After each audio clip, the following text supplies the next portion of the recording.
పనులు చేసుకోవాలి కదరా అనేలోగా వాసు గట్టిగా ఒక ఊపు ఊపాడు. గంగ ఓరే బాబోయ్ అని అరిచింది. నాకు అర్థం అయ్యింది. చెబితే వినవు కదరా, విధవ నా కొడక, త్వరగా కాని అంది. నేను ఏంటి ఇంత గట్టిగా అరుస్తుంది? గట్టిగానే మునుగుతుంది. పక్కనే చిన్న మంచం మీద దొంగ పిల్లలు ఉన్నారు. వాళ్ళు లేస్తారని కూడా లేదు. వాళ్ళు పైగా చిన్నవాళ్ళు కూడా కాదు. కూతురు 6వ తరగతి, కొడుకు 4వ తరగతి. వాళ్ళు మంచం పైన వీళ్ళు కింద చాప వేసుకుని పడుతున్నారు. వాళ్ళు ఇంకా పని మొదలెట్టారు. లోపల ఇంకా నేను అక్కడ నుంచి ఇంటికి బయలుదేరాను. ఇంత వాసుగాడి గురించి చెప్పలేదు కాదు. ఆడు ఈ మధ్యనే మా పొలం పనులు అవి చూడటానికి పెట్టారు.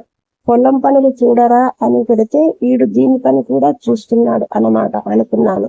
ఇంటికి వచ్చే దారిలో సూరిగాడికి తోడుగా వేశారు. వాడిని కుర్రోడు, వయసు పెద్ద ఏమీ ఉండదు, 22 23 ఉండొచ్చు. పొలం పనులు అవి చేస్తాడో ఏమో, మనిషి మంచి బలంగా ఉంటాడు. అందుకే గంగ వీడిని తగులుతుంది. గంగ పెద్ద ఏమీ బాగోలేదు, పర్లేదు, ఒక మాదిరిగా ఉంటది. వంటిల్లో సామాన్లు మాత్రం పెద్దవి. అందుకే ఈడు దీని మీద మనసు పారేసుకున్నాడు అనుకుంటూ ఇంటికి వచ్చేశారు. నేను ఇంకా పనుల్లో పడ్డాను. గంగ నేను వచ్చిన 10 నిమిషాలకి వచ్చింది.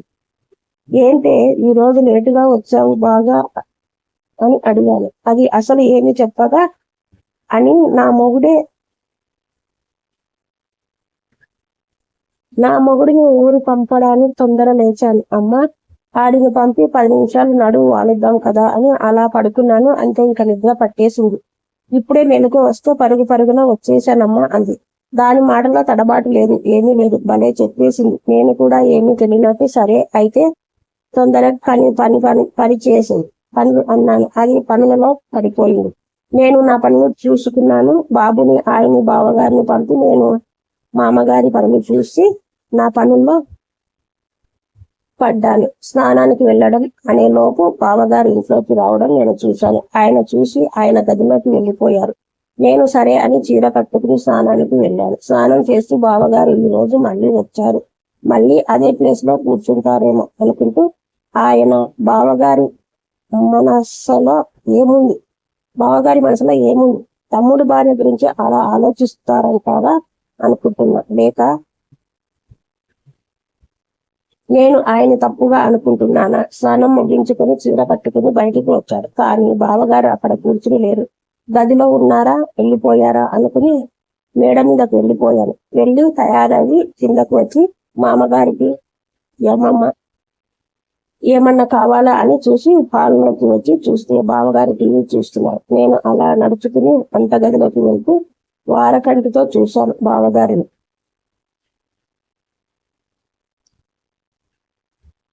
నేను నడుచుకుని వెళ్తుంటే నేను చూస్తున్నాను. అలా వెళ్తూ వెనక్కి తిరిగి చూద్దాం అనుకున్నాను, కానీ తిప్పలేదు. వెంటనే నేను షోకేస్ అద్దాల్లో చూశాను. బావగారు వెనక నుంచి నన్నే చూస్తున్నారు. చిన్నగా నాకు నవ్వు వచ్చింది. నేను వంటగదికి వెళ్ళి మళ్ళీ బయటకు వచ్చి మళ్ళీ లోపలికి వెళ్ళి అలా తిరుగుతున్నాను. నాకే తెలియకుండా మామూలుగా అయితే బావగారు ఉంటే అటు సైడునే వెళ్ళను. నేను పని ఉంటే తప్ప ఈ రోజు ఎందుకు అలా తిరుగుతున్నాను. పైగా నాకు తెలియకుండానే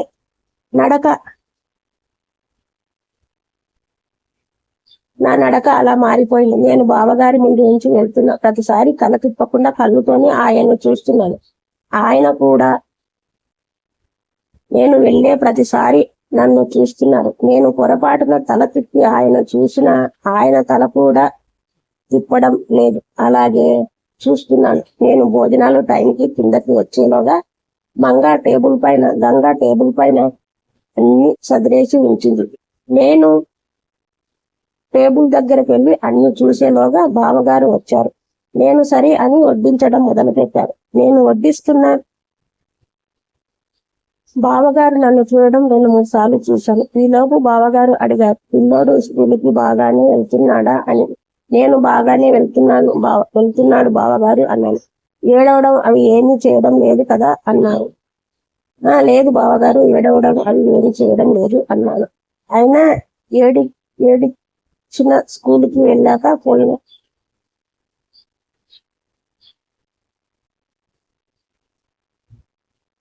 ఏడ్చినా స్కూల్కి వెళ్ళకపోయినా నువ్వు ఇదొక మంత్రం ఇస్తావులే అన్నా.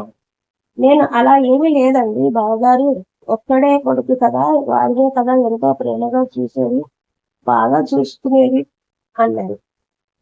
ఆడినే కాదులే, మీ ఆయన్ని, మీ మామగారిని, నన్ను కూడా బాగానే చూసుకుంటావు కదా, ఎవరికి ఏమి అవసరం వచ్చినా అన్నారు. నేను చిన్నగా నవ్వుతూ ఉన్నాను. మళ్ళీ ఆయనే అన్నారు, మాకు ఇంటికి నీలా ఉండి ఒక మహాలక్ష్మి కూడా ఇవ్వచ్చు కదా అన్నారు నవ్వుతూ. నేను బావగారు నవ్వడం పెద్దగా ఎప్పుడు చూడలేదు. నేను కూడా నవ్వుతూ, నాదే ఉంది అండి, ఆయన ఇష్టం కదా అన్నాను.